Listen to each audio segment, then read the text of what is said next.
It's so complicated when we start trying to put verbal labels on emotional phenomenon. And we could use a whole lot of different phrases here. With certainty, yeah, I see how it can be interpreted positively and negative. You need to have some reliability, but then reliability can be boring. With uncertainty, that could cause a lot of fear, but at the same time, it's a lot of opportunity and growth.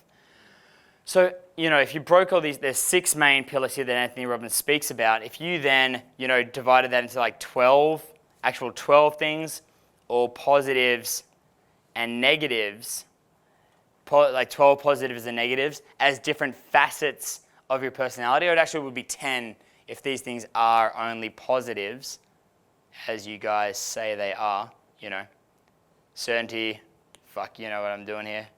Whoops. And some people only act through desperation or only act for love at the expense of other things. So in terms of what should a balanced life look like, this is it. But you don't want to shy away from the negatives. You don't want to remove yourself from the negatives. You want to be in touch with the negatives so that you're in connection with other people who are dealing with negatives and dealing with pressure. Otherwise, your relatability goes out of the fucking window. Okay, I'm going to go done. I'm going to go back to the original, back to empathy. Come back over here. I love the way it does that. Done. No. Can we go here? Fuck yeah. iPad. Nobody will. What? Can we just... There we go. Good. Fuck you, iPad. Okay. Nice and deep stuff, right? Blind spots. Now that leads to a thing called social mirroring. If you develop blind spots, you don't get feedback loops and responsivity loops to kind of keep you on track in life, to keep you socially well adjusted. The reason why being socially well adjusted is so important is because if you can relate to anybody in a snap, if you can empathize with anybody very, very quickly because you're socially well adjusted, then you can create trust and connection and then attraction and then seduction. It goes in that order. If you got a blind spot, you don't see the reaction from other people. You don't see the negative reactions from other people that you don't want to because you block them out with blind spots. So you don't get negative reinforcement to antisocial behavior, and you go further and further off track, which leads to frustration, desperation, self-harm, giving up, depression, and all the rest of it. Social mirrors should come from friends, family, trusted loved ones, or consultation, paid consultation, which is what we provide. And that'll help you to say, hey, stop being a pushover. Stop being somebody else's bitch. Start respecting yourself more. Don't take as much shit as you're taking. Be kinder, be more forgiving. To balance out these things, because we all have tendencies to sway in different directions, and sometimes it's past a point of no return. If you're getting weird reactions from other people that don't make sense, that you can't make sense of, ask a second opinion, okay? Because there might be something going on with your behavior that is a ticking time bomb that's waiting to fuck you up. It could be divorce, it could be financially fucked over, it could be emotionally destabilizing in the future. I saw it actually with my own mum and dad when I was growing up. My dad was a nice guy, really nice guy, extremely empathetic, and still is. But he didn't have that element of tyranny that I thought that he could have had. I want to compare my natural father to my mother's new partner, right? My natural father, he actually didn't have his own father of his own that he grew up with. Super nice guy. And I look at myself as an example. I look at some of the regular Australian guys here, regular Canadian guys here. Really nice to my mum. But when my mum got upset, this is a very universal story, he wasn't good at dealing with the negative. He would just kind of get walked all over. He would almost get a little bit taken advantage of. He would also get a little bit kind of butthurt. Oh, what do you want me to do about it? Right? Compare that to my mum's new partner. who's got a sample of decision-making prowess, when my mum gets a little emotionally unstable, and I'm saying again, women have a wider range of emotions than men, he could be very good at, he is very good at grounding her. He's like, oh, don't worry about it. Oh, hush up, don't worry about it. Come here. And kind of solve everything with a hug. He would override. He's like, listen to me. It's all good. And she's like, woo. Hey, it's all good. Relax. Come here. Laugh it off and reassure. I spoke about it in the first segment, is that my natural dad, would take a problem and focus on the problem because he wasn't good at the confrontation. He wasn't good at overriding it and being kind of bossy in a sense, being alpha in a sense. My mother's new partner, the stepdad, if you want to call him that, he will address that front on. And to be honest, he's more balanced in that sense because he's had a different life experience than my natural dad. And he's really good at overriding that. He's got a little bit of, fuck if he ever sees this, a little bit of Saddam Hussein in him. Okay? Oi, relax, all good. And it comes from a place of love, absolutely. Don't get me fucking wrong with that. But that's the difference. The blind spot in the case of my father's marriage caused a nuclear family fucking disintegration. And it was very upsetting, very, very hard on my two younger brothers, and led me into a very weird line of work. It all happened at the same time. Catastrophe for the little family from Brisbane that I came from. Everything's good now because we've all kind of gone apart and come back together. But these things can build up and get you later. If you went on, Brad, here's an example. If you didn't address the blind spot of caring for others and taking others' interests into mind when you approach them, you'll go through life and you'll fuck girls, but you won't have good friends, you won't have deep connections and friendships, you'll have issues with intimacy and trust, issues with marriage, and also issues if you have children. You might have children, but you won't know how to empathize with them.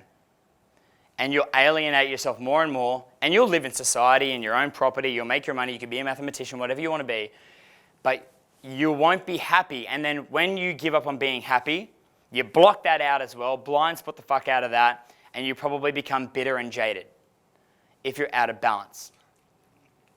On the other hand, I'm going like this side of the room, this side of the room. Mr. Nice Guy. And I was the same before I went into, pickup world. If I stayed as Mr. Nice Guy, buying a fucking house for a girl and she rejecting me, and me going on like that, I faced it head on because I kind of wanted to get to the catastrophe early, I suppose. Imagine if you were 40 years old and you saved up and bought a house for a chick to get her to love you, okay? Because okay, maybe you're not as crazy as me, okay? But maybe for example, you never knew about the game or pickup. I'm just saying like a regular, well-adjusted, well-educated, be good Australian type of guy. You're like, we are a representation of that before we know about pickup and self-help, the rest of it. And you're like, you know what? As life goes on, I'm going to be nicer. I'm going to be safer. And then you do these crazy extensions of yourself to be nice to somebody, and they're just never going to give it back. Okay, because you've got the blind spot of not being respected because you're not good at arguing, you're not good at confronting, you're not good at standing up for what you believe in, you're not good at calling somebody out if they're not appreciative of the efforts that you're making. So you are allowed to balance the two, the positive and the negative, and if you don't have them in balance, it's a time bomb waiting to happen.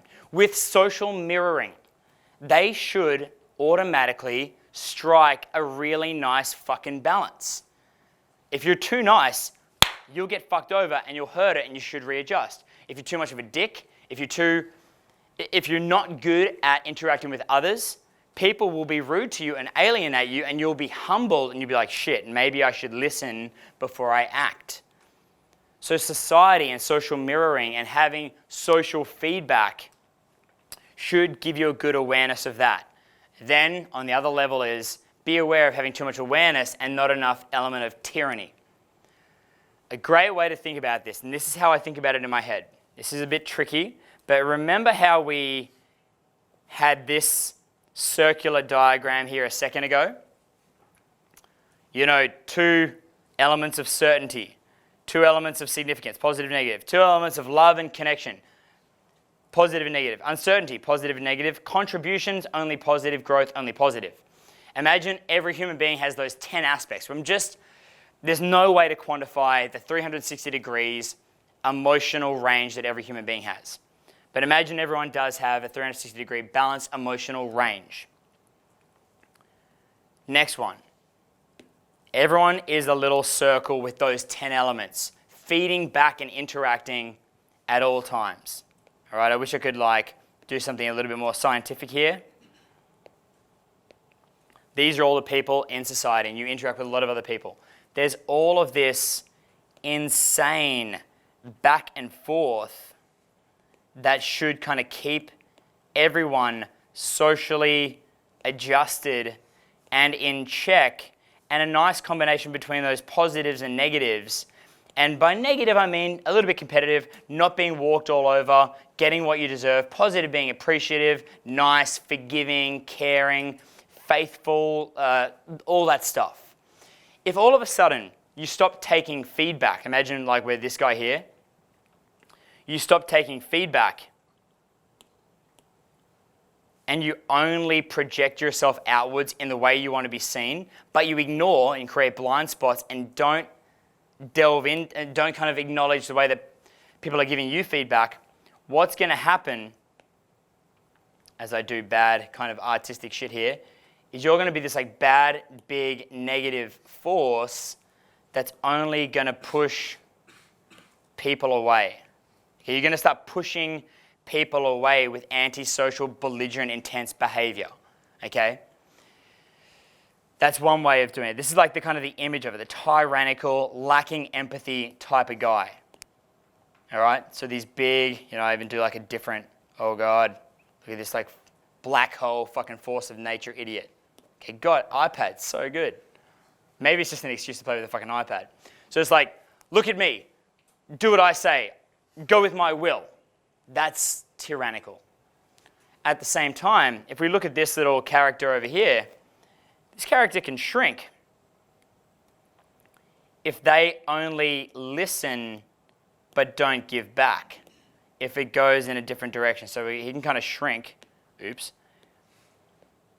Not highest quality, but in the final render, it will be high quality.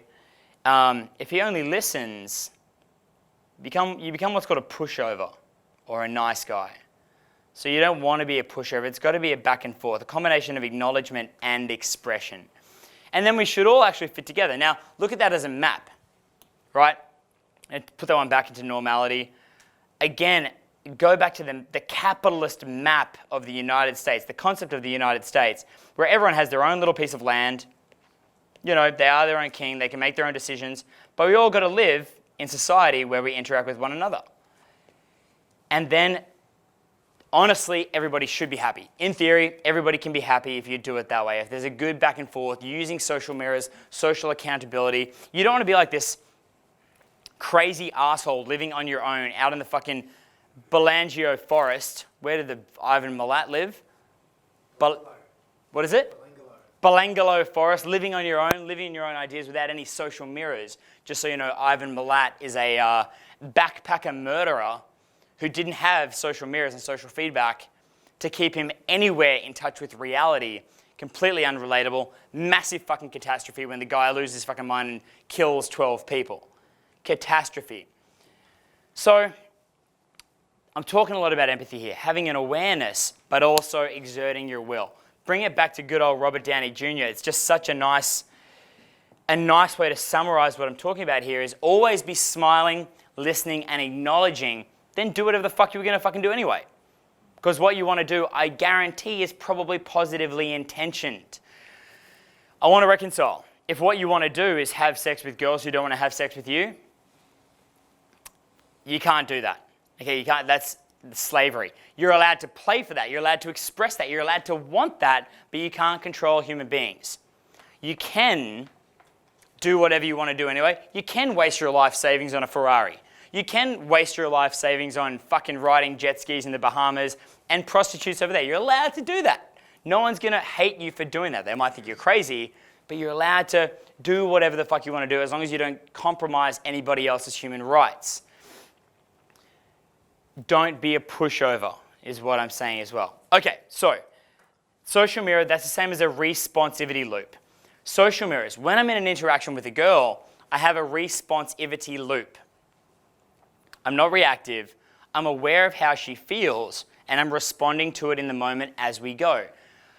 So I'm acknowledging, then I'm leading. I'm acknowledging, then I'm leading. I'm throwing out ideas, I'm leading around, I'm taking her by the hand, and I'm constantly aware of how I'm coming across at the same time as not going over the top.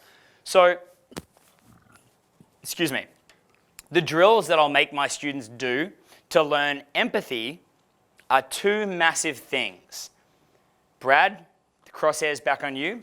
What's the thing that I want you to constantly be saying to girls? I understand, don't let me interrupt you. Yeah. It's like, yes, coach, I know what I'm supposed to say. Yeah, I constantly get my students who are not strong on empathy to say, I understand.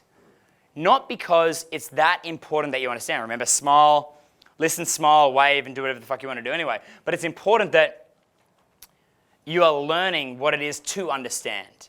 That you're getting an awareness of what it is to be understanding of the set. The other thing that I get students to do is to give appreciative compliments. You're smart, you're intelligent, you're brave, you're dashing to the girl, you're saying this. You're cool, you have a lot of respect. Why? Because it takes the student away from their own intentions, and it puts the student towards the girl's intentions. You're thinking about what the girl is setting out to do and moving your focus away from what you're setting out to do. Okay. That's how responsivity loops work. Spoke about the presidents, spoke about social well-adjustedness, spoke about Robert Downey Jr. Downward relatability, let's get onto that. I'll make a little note of that for myself. Seeking to understand, I spoke about. Rapport, noted, good, relationships. You know, you mentioned relationships and cultural stuff. Cultures are defined by religion and tradition, and I can't speak on behalf of cultures other than Western cultures that try to integrate and appreciate all types of religions and traditions. I believe the healthiest way to emotionally coexist is with very good empathy and social feedback and openness and humility to one another, with the exception of one leader figure who can make hard decisions and have central discipline for other people. And that could be a patriarch, it could be a matriarch, it could be a particularly strong member of a family, it could be a leader in a social circle, whatever, somebody who calls people out on their discipline, somebody who has a better vision for others, somebody who calls people out if they're being fucking lazy, stuff like that. So a lot of social feedback. But the guys in this room, guys who want to be leaders and guys who are going to use your fucking mind to be very, very well socially balanced, you want to be the leader, not just fitting in socially like Mr. Nice Guy, not just fitting in, but fitting in and bringing the most up out of others. That's what leadership is. And that's how human behavior tends to automatically categorize itself, primary school, high school, in the workplace, in sports teams, whatever. This is how our minds work with men and women. So in relationships, it's the same kind of thing. If you're a guy and if you are emotionally more limited and therefore resilient than a chick, you should be more resilient to make harder and more disciplined decisions than she is. I have observed, and this is just my opinion, I'm not an expert on men and women, that because women can get way more positive than men, and because that also accesses way more negativity than men, it means that their fluctuation of thought and emotion is far more confusing to negotiate than what us guys have. So in terms of us being decisive on behalf of others, I'm not fucking around with feminism here or anything, but if girls have a wider range of emotions and more sensitive and better interpretation of emotions, that creates more confusion and makes it harder to be decisive. I think it works fucking fantastically that women are far more emotionally sensitive, emotionally perceptive than men, and therefore more confused under pressure.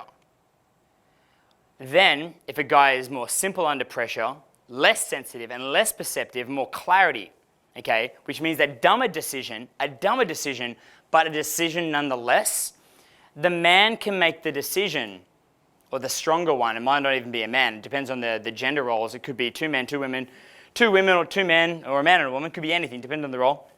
The strong one, whatever it might be, let's not gender stereotype, makes a decision because they're simpler and they have clarity, perhaps, emotional clarity. And then the more perceptive and perhaps unstable, usually the two go together. Perception, too much empathy can mean instability, can then check against that decision. Think about it. I think about it, fucking Homer and Marge from The Simpsons. We all grew up with the fucking Simpsons. I think somebody has the responsibility of being decisive. And then everybody quality checks that decisiveness. The Prime Minister of Australia makes decisions, then the cabinet points the fucking finger and be like, are you sure, asshole? Are you sure this is the best thing? You better fucking be. And it's like, well, a decision is progress, is growth, is education, is stimulation. It's good for everybody. So we're always going to have this beautiful back and forth between men and women. I want to kind of like bring the empathy picture back together. Reconciling empathy with leadership, decisiveness, and not stagnating. If you're a guy and you're making decisions on behalf of a girl, or trying to make decisions, like you want to have sex with her, you want to create a relationship, you want to go traveling together, you want to get to know her more, you're allowed to argue to a degree tyrannically to go for that. You're like, fuck it, I want to see you, I want to be with you, I want you, and maybe she's not sure. Maybe you lead in with that decision. And her lack of certainty is going to be the quality checking of your decision, and the end result is going to be the outcome, right? Your decision, her check, good outcome. Why do we have democracy in Australia and the United States and the United Kingdom? It seems to me, and this is just a matter of opinion, that these governments work best. Democracy. One party is the leadership party, they make a decision. The opposition says, fuck you, this could be wrong, this could be wrong, this could be wrong, this could be wrong. Perhaps it exposes some issues, it quality checks the decision, and the country collectively goes on with progress, okay? Or maybe, sometimes it's trial and error, maybe sometimes they fuck up, but unlike, what was called the Arab Spring, where Gaddafi, Hussein, what was the guy from Syria? Assad, are making all these decisive decisions without any social feedback or any empathy. Catastrophe, genocide, hatred, racial confrontationalism, not fucking good. Why do I explain it in terms of international politics? Because you could look at Syria as a country, the United States as a country, you could look at them as individual guys. You could look at yourself as Australia, as New Zealand, as Switzerland, as Brazil, individually, and you kind of feel a personal strength in that and the decision-making process and quality checking processes. That one's just easier to reconcile in my head as every man is his own king. That needs to be a little bit decisive, but in touch with his people who help him to understand the decision-making process that he might be strong enough to make, okay? What do you think of all that shit? Okay, somebody's got to be fucking decisive, but you've also got to answer to your decisions, okay? Which is risky. It requires emotional strength, which I believe guys have a little bit more of because we're less fragile. Not because we're stronger. Women, I don't say that us guys are stronger. I say that we're less perceptive, which makes us less fragile, okay? It's probably you're stronger, but we're simpler, all right? You see, not opposed, just different sets of emotions that actually work together fucking fantastically. Again, natural selection. Natural selection is designed to have us here in our best natural form here and now, in this day and age. As the years gone by, men, dumb fucking cavemen, made dumb fucking decisions, and the reactions and responses of the cave women would balance out the behavior, okay? For example, group of cavemen want to go and spear other group of cavemen. Maybe the women freak the fuck out and they don't go. Maybe that's good. Maybe the women are like, yeah, fuck those guys, go and take over. Maybe they take over. End result is where we're at today, okay? Natural selection still reigns supreme in male and female gender roles, okay, and decision-making roles and quality checking. emotional strength, emotional weakness. Empathy, measured empathy with decision-making tyranny as well. Okay, talking a little bit about culture, etc. I did mention here ego and a sense of self is that if you have a blind spot, you might get an ego that you're a leader or you're a loser or you're an alcoholic or you're a geek, but then you can also alienate yourself away from people who don't align with your ego. Trying to be even and balanced and open-minded means that you can quickly relate to anybody in any situation, positive or negative. So, if you're well balanced, you can express yourself as a geek that day or express yourself as a sports star that day. Josh, I'm looking at you in the back, for example. I mean, you're one of the people that I learn from. Okay, and I go all over the fucking world. I learn from you. You don't have an ego, really. You can be, fuck you, by the way, you can be sipping champagne in the suites, first fucking class of Singapore Airlines, and going to fucking Miami first class, right? High class, equal to fucking Nicole Kidman or the Sheikh of Qatar. There you are, he's in the next fucking cubicle on the first class of the plane. Next thing I know, you're arriving in fucking Miami, you don't shave, you don't fucking wash your hair, you don't shower, you smell like shit, and you're just like trash bagging around in the fucking club. So you don't have an ego of I'm fancy, or the alternative ego would be I hate fancy people, I'm a club guy, you know what I mean?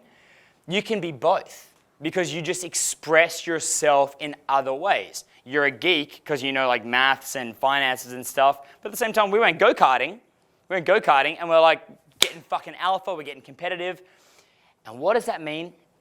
It means that Josh over here can relate so well to anybody so fucking quickly. He's open-minded. He doesn't identify with any one thing, so he can talk about anything with anyone. And I want to say to myself that I want to be pretty equal. I want to say that I've got a similar mindset to you, and I relate to you very well on that. And there's very few people out there in the world who are on your cognitive level like that. Okay, it's a huge fucking rap. But I know you're just going to continue to be extremely successful. Just for the fucking record, this kid here, you know, I'm looking at him now. He's not on camera. He's not in any of the shots. But hair not cut or washed. Clothes not fancy. Clothes are all fucked up, to be honest, actually. And he's doing all this stuff that I just mentioned. And because he's so open-minded, look, when you have no ego, when you have good empathy, when you're open to everyone, when you're understanding of everyone, there's no judgment. There's no fucking judgment. So you don't judge anyone. It's like, well, that's weird, but fair enough. Well, that's cool, but I'm not impressed.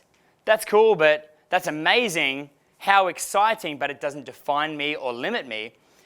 So when you roll up on chicks, or when a no judgment, open-minded, empathetic person rolls up on chicks, it's like, I'm here and I don't need anything. I'm not judging you. I'm not controlling you. I'm enjoying this with you in a socially well-adjusted sense. And if the opportunity comes for me to make a decision on all of our behalf, I'll make the decision. When it comes down to leadership, you can, but you don't need to control. I'm pointing your direction again. You don't need to control people. You lead them if they require it. Create opportunities to do more or have more fun or go somewhere or get intimate if they want to, if it's there, but you're not trying to control them into the bedroom, which is the difference between some of my students. And then the opposite of that is the fear of a lack of control, which is control in and of itself. You don't have any control. And this little motherfucker, fuck you, so impressive.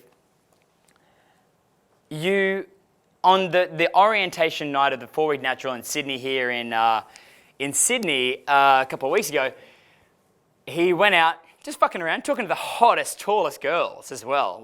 They look way out of your league because you look like a little trash bag, right? You put all of your money towards frequent flyer points rather than personal grooming. But he is hygienic, just not personal grooming, personal styling. And he rolled up into fun little German girls, having fun, dancing around, enjoying them, non-judgmental, encouraging, going with the flow, realized the logistics that they want to have a nice night. Those two German girls, they wanted to dance all night. They wanted to have low pressure situations. They wanted physical contact. They wanted to be admired. You empathized that, but when it was closing time, took both of them by the hand, led them to a taxi, and then you made the next decision as it went on. Morally, they don't want to like throw themselves on your dick.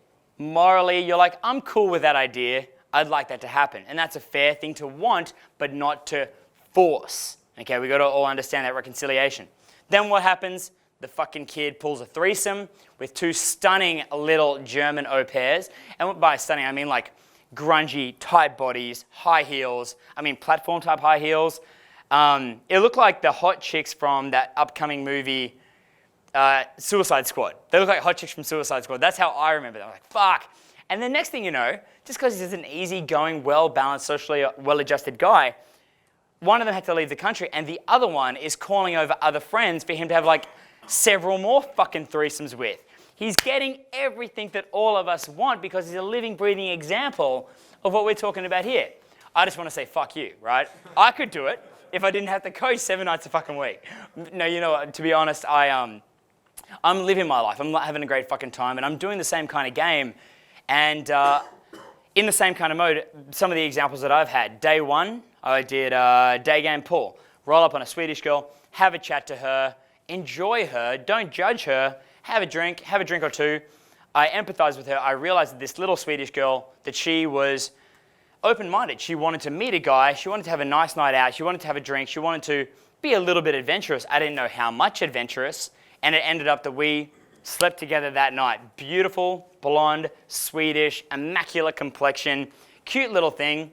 One night stand from day game, daytime approach, awesome. And then again, from the Ivy in recent times with a tall, gorgeous, fair-haired, blue eyes, pretty as a picture girl, same kind of deal, okay? Everything starts to work really well. And you know what? You know how we say like, I want everyone to fit in together. That I want to be tyrannical and make my own decisions in my realm of life, and you make your own decisions in your realm of life. Two alpha male types of guys. We actually coexist very comfortably. It's not like because I'm Christian and you're Buddhist, or you're Islamic and I'm, what's another religion? Jewish. Because you are one belief system and I'm a different belief system, we have to have conflict. It's like, oh, respect. Mutual respect, as opposed to you're different, therefore fuck you. It's like, oh, I see what your walk of life is. I don't agree with your haircut, your fucking stupid hats. I don't agree with your fucking stupid, clothing choice. I'm like, well, fair enough. Fair enough. I respect that you're empathetic and tyrannical. Maybe you think I waste a fuckload of money. Maybe you think that it's crazy that I do this job where I have a high pressure, where I could have a lower pressure, whatever it might be. But there's that mutual respect. There's enough abundance for everyone to go around here when you get and strike the balance between empathy and removing the blind spots and knowing how to make decisions on behalf of one another. So for now, that's all I have to say on empathy. Okay. Any questions on empathy, or have I like fucking talked your faces off? Probably. Have I talked your faces off? Probably. Empathy, any empathy questions? We'll talk later about not being left out. But yeah, Tom. Yeah, question because of the in terms of blind spots.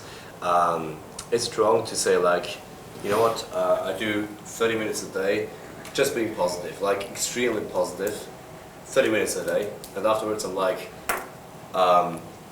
normal again, like congruent. You think it's recommended if you want to say like, I want to be more positive in my life? This is a great question, actually. I hear it a whole lot. People talking about relating to the topic of removing cognitive dissonance, removing how you feel versus what you do, okay? Reconciling those two. You're talking about being positive each day to train that in yourself.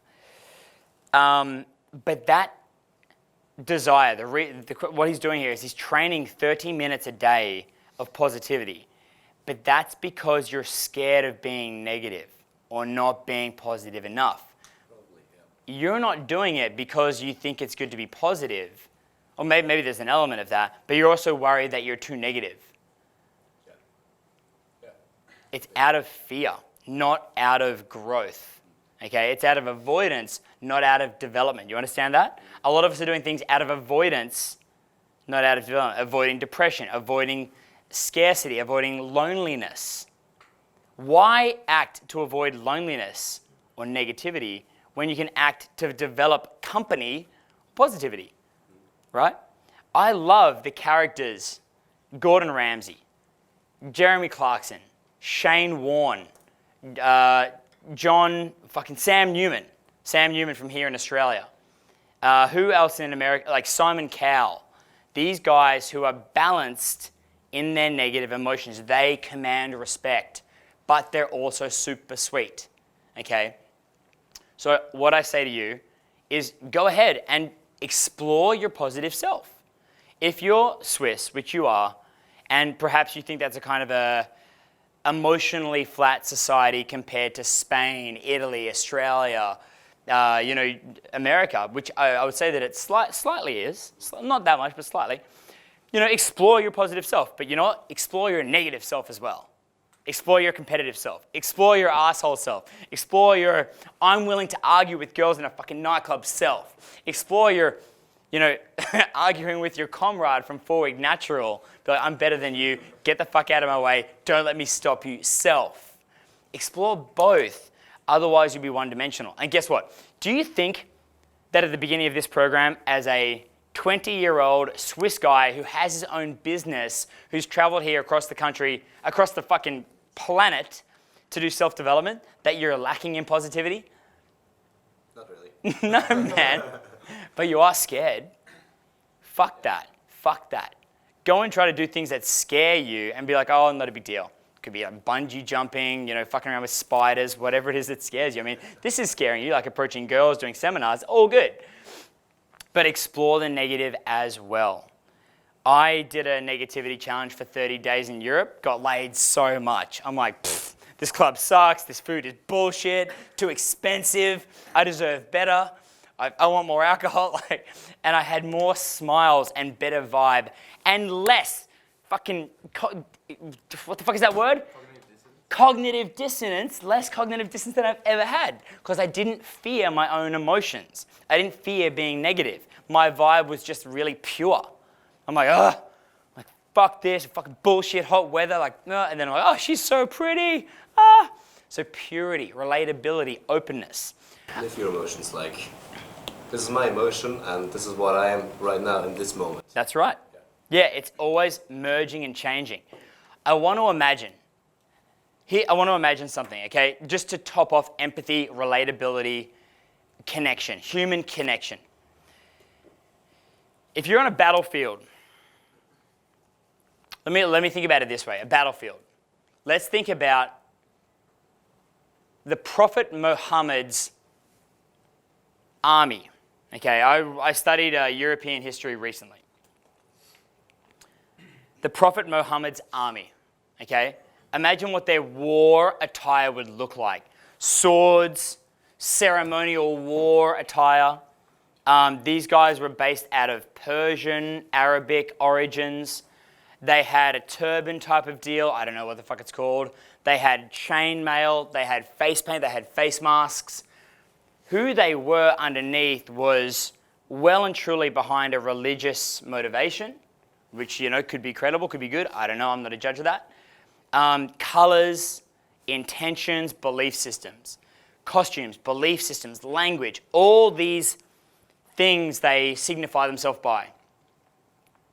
Then they're lining up in battle against, for example, the Shinto-believing samurai warriors from Japan who are around about the same era. I could be wrong. I don't know. I'm talking about 800 AD, around about that period. I don't know the history exactly.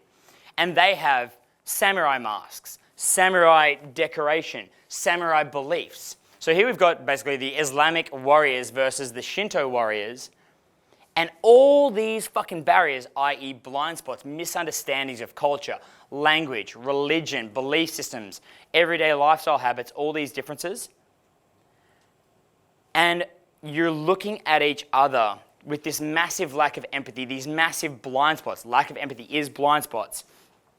And you cannot fucking see what's in front of you. The reality is, if both of these warriors, and we'll say for a really weird homophobic example, that both warriors stripped off completely naked and met on mutual territory, there would be nothing but humility. Imagine that. No warrior armor, no colors, no language, no face paint, no notion of religion or no relevance of religion in that meeting, and they were both naked.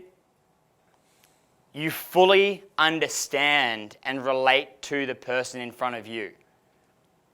Instant empathy, instant forgiveness, instant potential, instant openness. So, when you're meeting girls and you have an ego, you're trying to protect things, trying to defend against her projecting things onto you, you're defending your ego, you're defending your reputation, you're defending how much money you think you want to project that you have. If you can drop all of that, and Josh is a great example, and I want to think I'm a great example of that as well, into simplicity, and it's just you and them naked. In fact, imagine the girl naked in front of you when you approach her, and you naked as well. Imagine you're in the fucking nightclub naked, okay? How would you act differently if it was a naked person approaching a naked person? You would understand each other very deeply like that. Less differences and fuckloads of commonalities, and that relatability creates understanding, and once you want to understand each other, then you can flirt. Like, oh shit, you're just a different version of me. Instant, deep empathy, rapport, trust, communication. I look at the girls in the nightclub, and I'm like, you're just a different version of me, or the hundreds of thousands of people that I've met before, perhaps thousands of people that I've met before. A different version of hundreds of other people who are great. People are great. You're great. I'm sure you're going to be great. I see no differences in you or your culture or anything like that, which makes relatability. Once I get the relatability, once I assume empathy, because the reality is we're all connected, we're all the same fucking thing, then it's very, very easy to connect and flirt and operate and get trust. Mark, I mean, you said it to me the other day. It's like, what do I do? Like how do I do it? Because I look at the girl like I know her, because I do. I do know strangers because I know what they are. They're no different from me. So that's empathy. That's a lot about empathy, okay? A lot about connection. The end result, after me telling you all of this, by the way, is you don't need to study this again, but me telling you this is like, oh, I don't need to stress the fuck out as much. I can go in, chilled, not trying so hard, not being as defensive, not trying to game as hard. Hearing this won't make you actively better. It'll remove all the bullshit that stifles you and stresses you out and puts barriers between you and the girls that you speak to. That's why I speak about it, to simplify your minds and emotions, not to empower you with game skills.